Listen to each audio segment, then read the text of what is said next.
mabubuo yan kung hindi po kasama ang mga members ng Bagak Hong Kong Organization. Ano nga ta na i-save data? Sila. Ayun, mauna pa lang yun ha. Automatikan? Marami pa. Patayag lang tan. Marami pa Patayag yan. lang tan. Ay, wag po tayong aalis. Yun po ha. Yun po yung kagalingan ng mga pagkaktiatis ay nagresulta po yun ng mga Patayag po. workshops na hatid ng Mission for Migrants. Ayan po. Ito po yung pinakita po nito yung mga kalagayan ng mga women domestic workers sa mga live-in conditions po natin. Yun po yun. Ayan. At syempre, Maya, sa susunod nating...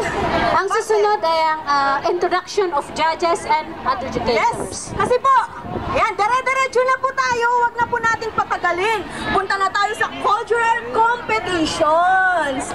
At kanina, sinabi po namin yung mga 7 teams. Ayan, 7 times 2 is 14 na organization.